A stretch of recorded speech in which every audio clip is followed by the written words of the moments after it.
আসসালামু গর্ব মাঝে মোদের দেশ, গর্ব স্মার্ট বাংলাদেশ। গণপ্রজাতন্ত্রী বাংলাদেশ সরকারের মৎস্য অধিদপ্তরের আয়োজনে আজকে বাকেরগঞ্জ উপজেলা মৎস্য দপ্তর কর্তৃক আয়োজিত জাতীয় মৎস্য সপ্তাহ 2024 এর উদ্বোধনী দিনে আলোচনার সভায় উপস্থিত আছেন বাকেরগঞ্জের মাননীয় সংসদ সদস্য মেজর জেনারেল অবসরপ্রাপ্ত জনাব আব্দুল হাফিজ মল্লিক স্যার।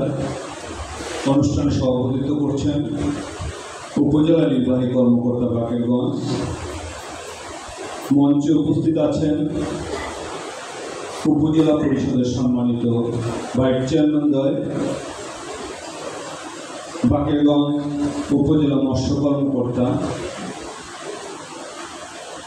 বাকেরগঞ্জ রঙ্গশ্রী বরপাশা ইউনিয়নের সম্মানিত চেয়ারম্যানবৃন্দ, সুধীবৃন্দ, আমার সামনে উপস্থিত আছেন যাদের জন্য আজকে বাংলাদেশ মৎস্য খাতে অনন্য এক উজ্জ্বল দৃষ্টান্তে উপনীত হয়েছেন। আপনারা জানেন ইতিমধ্যেই বাংলাদেশ ইলিশ আহরণে বিশ্বে প্রথম হয়েছে। টোটাল অবদানই আপনাদের আর মহান সৃষ্টিকর্তার। আপনারা বিভিন্ন সময় গণপ্রজাতন্ত্রী বাংলাদেশ সরকারের মা ইলিশ সংরক্ষণ একটা প্রক্রিয়া আছে। এই প্রক্রিয়াটাকে অনেক ক্ষেত্রে, আমি সবাইকে বলবো না, অনেক ক্ষেত্রে আপনারা মনে করেন যে আপনাদের প্রতি এখানে কোনো বিরূপ আচরণ করা হচ্ছে। একটা প্রশ্নের জবাব যদি আপনারা আমাকে দিতে পারেন তাহলে আমি এই কথাটা আর বলবো না। আচ্ছা, আপনারা বলেন তো, এই মৎস্য ধরার জন্য বা ইলিশ মাছ ধরার জন্য বা যে কোনো ক্ষেত্রেই সরকার কি কোনো জেলে নিয়োগ করেছে? হ্যাঁ, মাছকে ধরবে, আপনারাই ধরবেন। আপনাদের জন্য ইলিশ সংরক্ষণ করা হয়। আপনারা একটা জাটকা ধরবেন, ওটা কেজি হিসাবে বিক্রি করতে পারবেন না 200 টাকা, আর একটা 1 কেজি ইলিশ 1600 টাকা পাইকারি বাজারে মূল্য। হ্যাঁ, 2000 টাকা।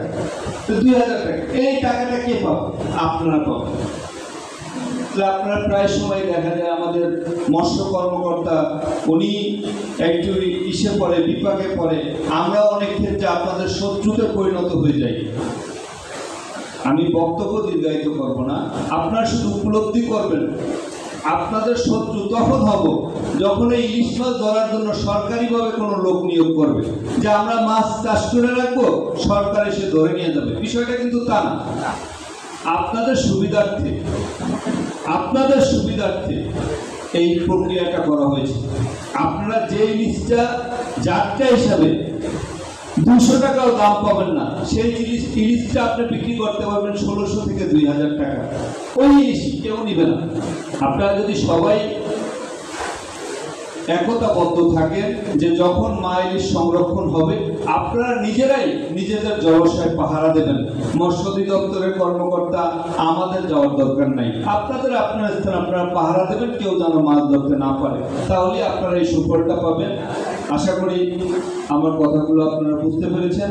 এখানে আমি বক্তব্য দীর্ঘায়িত করব না। আমাদের প্রধান অতিথি মহোদয় অনেক কষ্ট করে ঢাকা থেকে সেই সকালে রওনা দিয়ে আপনাদের এই কর্মসূচিতে অংশগ্রহণ করেছেন। জাতীয় জনগুরুত্বপূর্ণ অনেক বিষয় তিনি আপনাদের সাথে আলোচনা করবেন।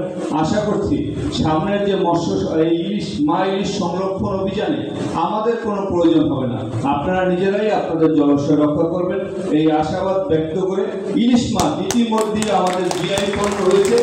আশা করি আপনাদের প্রচেষ্টায় আমরা যে স্থানে গেছি সেখান থেকে আরো অনেক দূরে চলে যাব, যেখান থেকে আমাদের কেউ, এটা আমাদের মহান আল্লাহ তাআলার আশীর্বাদ আমাদের প্রতি। আমাদের নদীতে যে ইলিশটা হয়। সবাই ভালো থাকবেন, সুস্থ থাকবেন। আবার সকলের সুস্বাস্থ্য দীর্ঘায়ু কামনা করে শেষ করছি। জয় বাংলা, জয় বঙ্গবন্ধু, বাংলাদেশ। ধন্যবাদ।